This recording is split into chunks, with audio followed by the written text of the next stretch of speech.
Until the evening of April 30th, 23-year-old Esther Nasimiyu was a jovial woman, working hard as a house help to independently fend for her 2 children. But on that last day of April, she was rendered immobile, paralyzed, thanks to a rogue, reckless driver.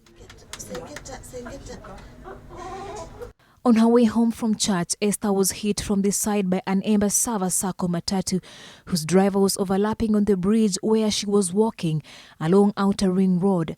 The bus, registration number KBR 381Y, knocked her against the bridge rails, crushing her hips and pelvis.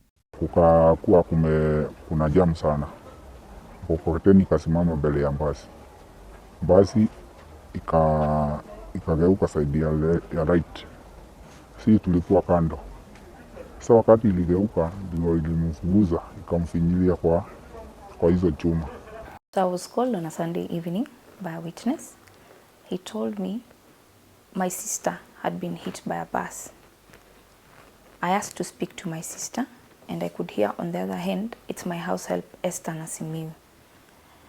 When I spoke to her, I asked her how badly she was hit. She said it was bad, and she started screaming.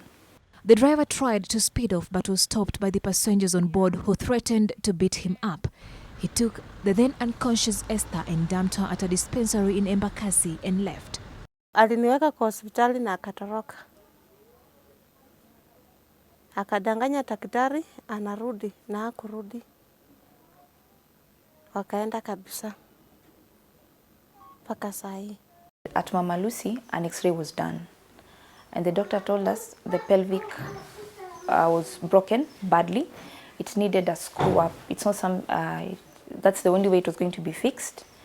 And by then she could not pass urine, but she said her gallbladder was full. So we had to transfer her to Kenyatta because that's where we were referred. So we took her to Kenyatta using an ambulance because she could not sit and she was in a lot of pain, but she was given painkillers. So when we got to Kenyatta, we were told it was an orthopedic case and the doctor was not in.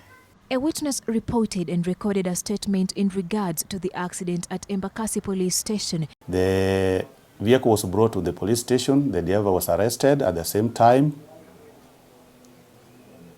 The victim was given a cash bail to appear in court once the file is ready. The vehicle was also inspected. Then we are still waiting for the victim to come and record a statement because we heard that she has been hospitalized and she is still in the hospital. Once she is discharged, we'll send the officers to go there and record a statement. Then the driver will appear in court soon. Called Embassava and told them about the case. Nothing has been done. The car has not been grounded. The car is still on the road. They have not taken responsibility. If anything, they have just let the matter go. Are they picking records? No. Okay, the first time they picked, but after that, they stopped picking. Every time I call, they don't pick up the calls.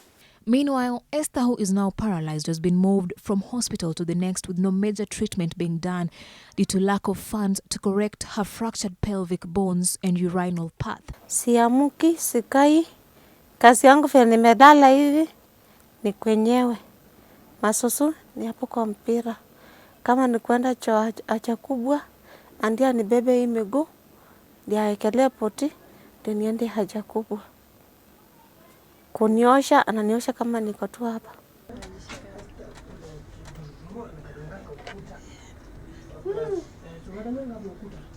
In her aunt's house in Huruma, she has turned from one independent woman to almost baby-like state, totally dependent on her family. This is not the first time that a pedestrian has been crushed by a matatu being driven by a reckless driver. 2 similar incidences have been recorded here in the CBD, and one led to the death of a university student last year. The circumstances are always the same.